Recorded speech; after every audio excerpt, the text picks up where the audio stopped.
ఇప్పుడే జీ5 app download చేయండి. చూడండి మీ ఫేవరెట్ టీవీ షోస్ ఎప్పుడైనా ఎక్కడైనా. ఎంత చక్కగా చెప్పిందో నా చిన్న మరదలు. మళ్ళీ మళ్ళీ మొదటిగా వస్తున్నారంటాడు. తను నైనమ్మని అందరూ నమ్ముతున్నాం. మీరు మాత్రం ఎందుకు బెట్టు చేస్తున్నారు? మేం చేసేది బెట్టు కాదు పావనిమూర్తి. కరెక్ట్. బ్రో సైన్ చేస్తే ఆఫీస్లో మీ ఇష్టం వచ్చినట్టు చెలరేగిపోదాం అనుకుంటున్నారా? రేయ్, నువ్వు జీతగాడివి. 1వ తేదీ కోసం విశాల్ తమ్మి వాళ్ళ దగ్గర చేయి చేస్తావు. పర్వాలేదు బ్రో, దానికి నేనేం సిగ్గుపడను. నువ్వైతే నైని వదిన వండి పెట్టే ప్రతి పూట తినడానికి చేయి చేస్తావు కదా. నన్నే అంటావారా నువ్వు? నిన్ను మా ఆయన మీదేంటి మీ దౌర్జన్యం? అరే, ఇందాకైతే మమ్మల్ని అర్థం చేసుకున్నావు, ఇంతలోనే అపార్థం చేసేసుకున్నావా? మొగుణ్ణంటే ఏ పెళ్ళం ఊరుకుంటుందయ్యా?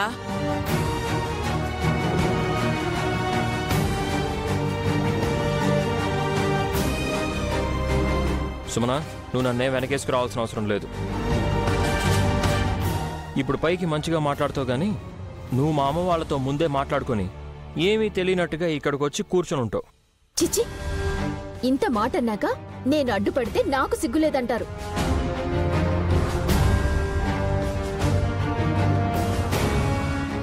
అయ్యో, ఎందుకలా నొచ్చుకుంటారు? భర్త అన్నాక ఒక మాట పడాలి. భార్య అన్నా సరే భర్త అర్థం చేసుకోవాలి. ఇంకా ఆప్తావా? నువ్వు మా అక్కవో తెలీదు, కాదో తెలీదు. ఈ అయోమయం వల్లనే అత్తయ్యకి అనుమానం వచ్చి ఆఫీస్కి వెళ్తానంటుంది.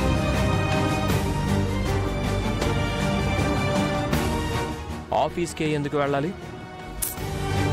పోలీస్ స్టేషన్కి వెళ్ళి కంప్లైంట్ ఇవ్వాలంటావా? అమ్మా, ఇన్స్పెక్టర్ చంద్రశేఖర్ గారు కూడా తను నైని అని చెప్పి వెళ్ళిపోయాక మళ్ళీ నువ్వు కేసులని కంప్లైంట్లని కొత్త గొడవల్ని తీసుకురావడం ఎందుకు?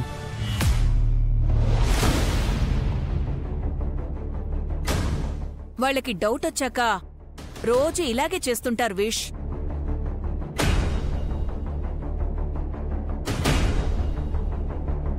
అయితే ఇప్పుడేమంటావే? సైన్ చేసి నైనమ్మకు ఉండే హోదాలో వాళ్ళని కూర్చోబెట్టమంటావా? వాళ్ళు అడిగినా చివరికి అడుక్కున్నా సరే అది జరగని పని. షటప్.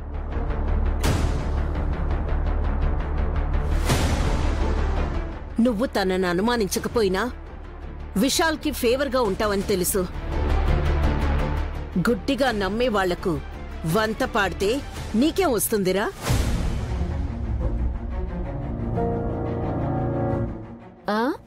ఇంకొంచెం జీతం పెరుగుతుందనేమో.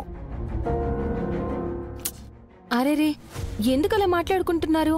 ఒకే ఇంటి సభ్యులు, కానీ మీలో మీకే ఇన్ని గొడవలున్నాయంటే ఆశ్చర్యంగా ఉంది.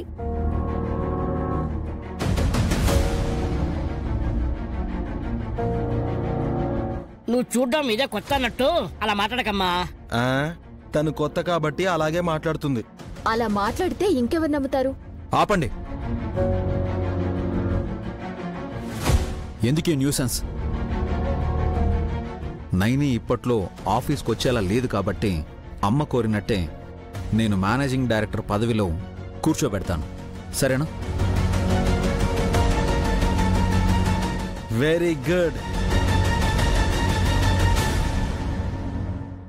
బ్రో వద్దు, వీళ్ళు ఆఫీస్కి వస్తే అందరినీ డిస్టర్బ్ చేస్తారు. హలో, మేమేమక్కడ రికార్డింగ్ డాన్సులు పెట్టాం. తమ్మి, నువ్వు సంతకం పెట్టు. బ్రో నా మాట విను, సైన్ చేయదు. విక్రాంత్, బ్రో నా మాట విని సైన్ చేయకండి. వాళ్ళేదో అడుగుతుంటే నువ్వు సైన్ చేయడం. విశాల్ ఇష్టంతో సైన్ చేస్తున్నప్పుడు నువ్వు అడ్డుపడుకు విక్రాంత్. బ్రో నువ్వు ఆగరా.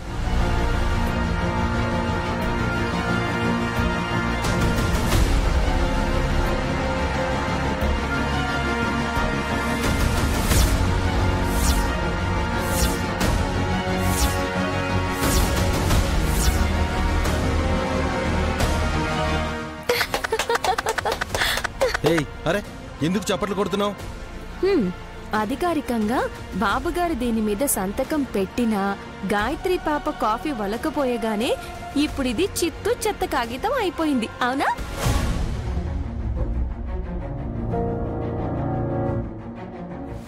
ఏంటి అవునా? ఈ పిల్ల చేసిన పనికి 2 తగిలించక నిన్ను అక్క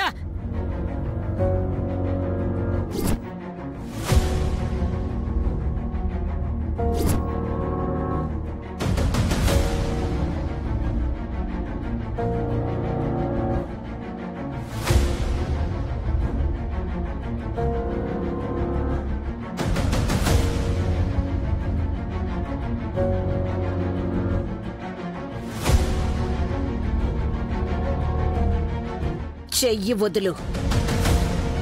అమ్మ అని బాబుగారు మిమ్మల్ని పిలవలేదు. కన్న తండ్రిగా తన కన్న తల్లిని పిలిచారు. ఆ ఫోటోలో ఉన్న గాయత్రీదేవి గారే మళ్లీ తన కూతురుగా పుట్టారని అందరూ నమ్మినట్టుగానే నేను కూడా నమ్మినందుకే మీకో మాట స్పష్టంగా చెప్పదలుచుకున్నాను. విక్రాంత్ బాబు బాబుగారిని సంతకం పెట్టద్దు అన్నా సరే మీ పోరు పడలేక సంతకం పెడుతున్నారనే గాయత్రి పాప కాగితం మీద కాఫీ పడేలా చేసింది.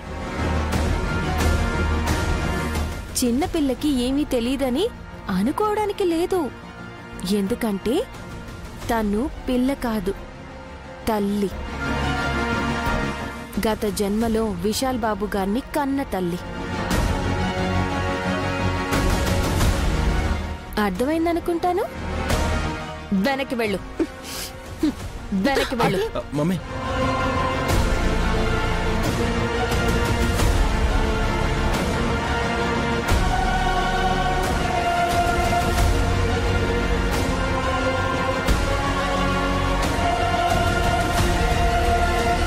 నిన్ను నయని అని వీళ్ళందరూ నమ్మి మోసపోతున్నా నేనైతే నమ్మను. గాయత్రి విశాల్ సంతకం పెట్టిన పేపర్ మీద కాఫీ ఒలకపోసినందుకు వచ్చిన కోపం కన్నా నా చెయ్యి పట్టుకుని నన్ను అవమానించినందుకు నాకెక్కువ కోపంగా ఉంది. దీనికి ప్రతిఫలం అనుభవిస్తావు. ముందే చెప్పినందుకు థ్యాంక్స్. ఒక్క నిమిషం మమ్మీ. చూడు తమ్మి, ఆ పేపర్ పోతే పోయింది. ఇంకో పేపర్ ప్రింట్అవుట్ తీసుకొస్తాను.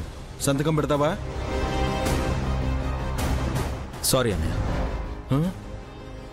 నేనింకా సైన్ చేయను.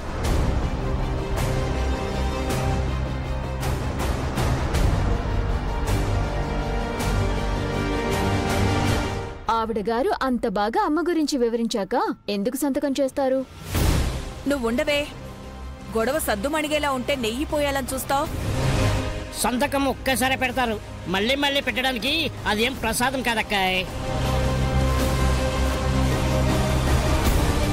చెప్పారు కదా, ఇంకా వెళ్ళండి అమ్మా. ఇద్దరు వెళ్ళి మాట్లాడుకోండి.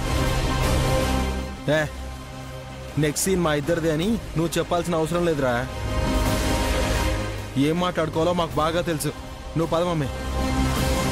జీ5 యాప్ డౌన్లోడ్ చేసి అన్ని ఎపిసోడ్స్ పూర్తి ఉచితంగా చూడండి.